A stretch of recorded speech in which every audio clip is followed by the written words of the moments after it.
So in this video, I'll take you through question 4E in exercise 9C, 5A, and then question 7.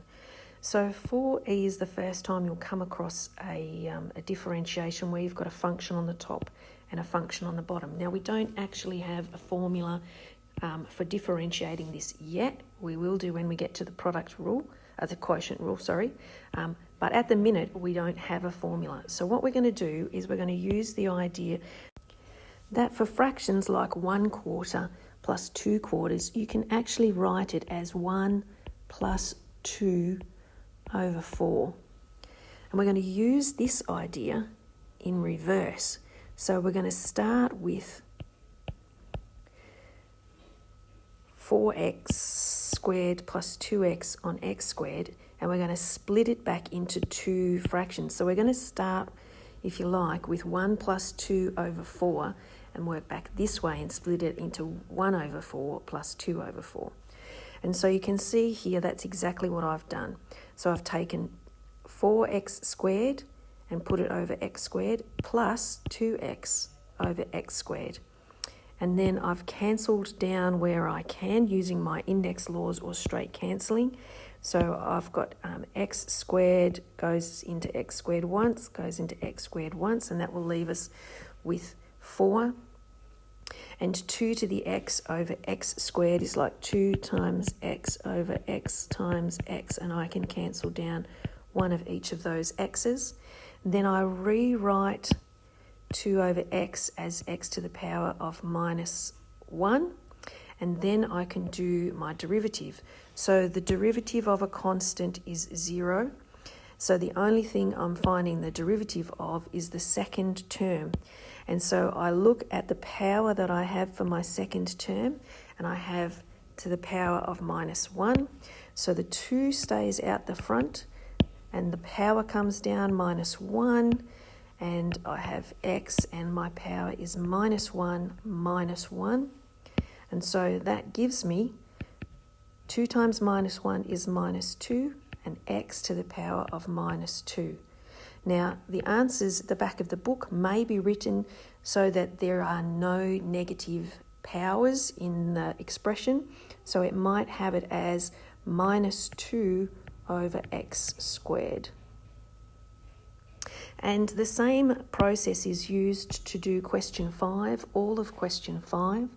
Now, question 5 actually has the definition that whatever variable we've got on the bottom can't be equal to 0. And that's because if z was equal to 0 here, it would be undefined.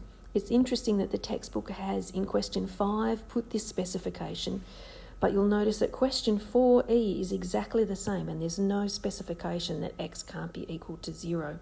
Sometimes it's just implied. Looking at this, we know that that shouldn't be a 0. So it's interesting that they've put that. But again, I've used the same idea of the fractions working backwards to split 2z to the z squared over z squared, take away 4z over z, simplify them, write them as a negative power, and then find the derivative. So the derivative of a constant is 0. So we've just got our minus 4 multiplied by our power of z, which is minus 1, comes down the front, and it also drops the power by 1, so minus 1 minus 1. And so our answer becomes, that together becomes 4z to the minus 2.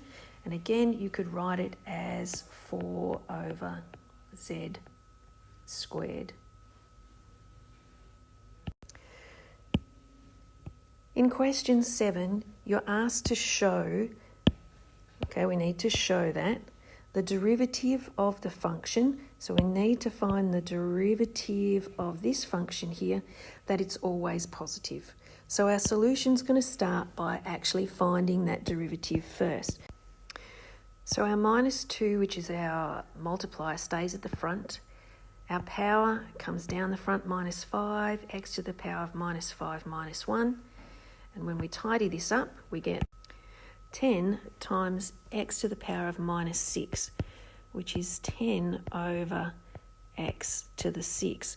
Now, because our power down the bottom, our negative power, is an even number, our graph is a truncus. So any power that is a negative with an even number for n results in a graph that is a truncus. And that means that our derivative function has always positive values for y as the output. And so therefore we can write that the y values for this function are always greater than 0. And that's true for all values of x except for 0 for this graph. Now, the reason that the answer at the back of the book is slightly different is that we have already excluded x equals 0 values for our function that we're finding the derivative of. And so when we're finding the derivative, we're not finding the derivative at 0, so we can get rid of that statement there. If we were just talking about the actual graph itself and what its domain was, you would have the domain is real numbers excluding 0. But because this is the derivative of this function here and the x was excluded, we can exclude the x from our answer, and hence it reads that the derivative is greater than 0, which means it's positive for all values of x.